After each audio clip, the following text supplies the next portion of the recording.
You come to sunny California and go for a hike in the San Lucia Mountains. There, you have a strange, unpleasant feeling, as if someone's watching you. You look around but don't see a single soul. That's when you glance at the tops of distant mountains in front of you and your heart skips a beat. Up on the peaks, you can see the outline of a giant humanoid figure, arms stretched out with a magnificent full rainbow circling it. This mysterious figure is dressed in all black. You can't make out any facial expressions or detail, but you can see it moving. Then it vanishes right before your eyes. Congrats! You've just witnessed the Dark Watchers, a phenomenon that's been terrifying hikers in the California mountains for over 300 years. Even now, scientists can't give an exact explanation for this mysterious appearance. What we do know is it's completely natural, probably. One theory claims that there are no silhouettes at all. The human brain just thinks up images created by shadows the clouds cast on the mountains. Over the centuries, people share stories about this legend, and their minds begin to show it, building recognizable objects. The same can happen to you, like when you see the contours of a human face on a burnt piece of toast or the shape of a dog in a passing cloud. The most accepted scientific explanation is what's called a Bakken specter. It's when sunlight gets bent by drops of fog or clouds. That explains the rainbow surrounding these figures. As for the shadow, it's only your own being stretched and projected on the mountains before you. After all, these figures usually show up when the sun is behind the witness. Natural or not, the vanishing mysterious figures scared the wits out of you. So we head to Antarctica. Snow, ice, and more blinding sun. Yep, it's a desert too. The light is almost blinding. You squint and off in the distance, you see something red sticking out from all the surrounding endless white. As you get closer, you realize it's a waterfall, an ominous red cascade flowing from the glacier. Splashes fly in all directions and stain the white snow. Don't worry, these so-called blood falls are nothing of the sort. Millions of years ago, hey, I wasn't around then, a glacier formed over a pond and blocked access to sunlight, heat, and oxygen. Then the pond managed to break through the glacier with a little trickle of water. When such salty waters with high levels of iron meets oxygen, it creates that scarlet rust color. This is the only waterfall of its kind in the world. As soon as you come to the Namib Desert, you immediately notice something very strange. Sprinkled among the dry grasslands are almost perfect circles of dirt where nothing grows. These massive polka dots are called fairy circles, and, you guessed it, nobody really knows what causes them. The likely culprit is termites eating the grass around their underground colony. That could also explain the circles' differing sizes. The bugs continue to eat as the colony expands outwards, but they stop before they encroach on a neighboring colony. Well, that's neighborly. The patches where you do see grass show a sort of boundary separating different termite populations. So goes the theory. Heading down to Australia's Lake Hillier. Your eyes don't deceive you. Yes, that lake is bubblegum pink and is perfectly safe to swim in. The giant pink puddle is a salt lake, and it's not the only one of its kind in the world. Salt lakes are pink because of a kind of algae and other microorganisms living in them. They produce a red pigment to protect themselves from the sun. What's unique about Lake Hillier, though, is the water is still pink even if you scoop it up into a glass, and it remains bright pink all year round.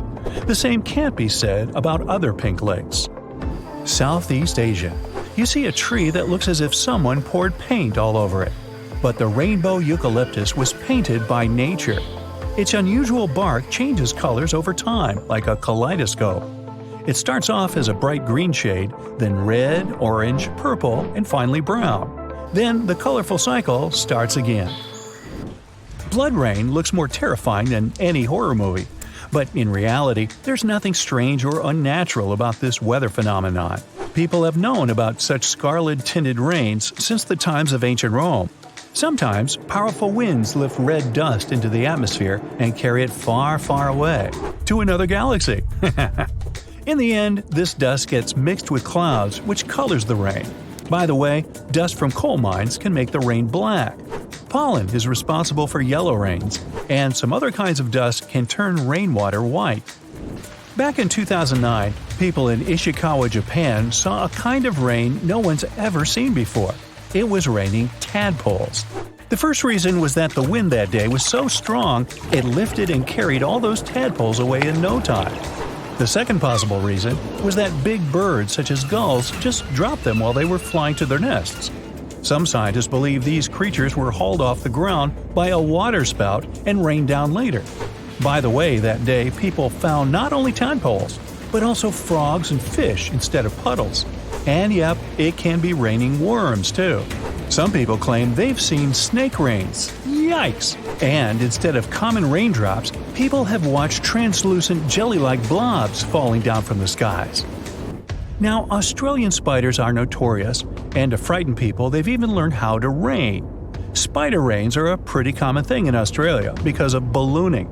They climb up trees, then spin strands of silk, and that's why the wind can carry them away.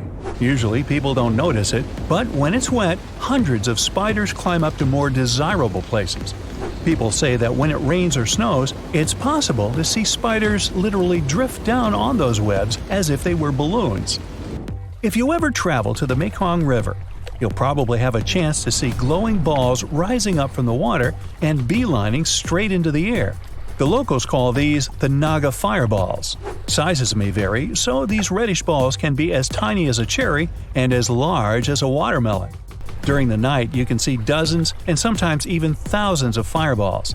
Scientists don't have any solid explanation why it happens, but it's probably flammable gas released by the marshy environment. Still, a local superstition claims it's all because of a giant serpent living in the Mekong. Now, shelf clouds look like something from a sci-fi movie. They form when warm and moist air gets caught in a thunderstorm updraft. These ominous clouds most often mean a storm is coming. Breathtaking rainbow clouds appear on top of cotton-like puffy clouds after thunderstorms. The puffy clouds are low-altitude ones. When the water vapor they contain condenses, the resulting droplets act like prisms. This forms multicolored caps over the clouds. Morning glory clouds are extremely rare. They look like massive tubes stretching across the sky. Most researchers agree that these clouds appear when an updraft squeezes through the cloud.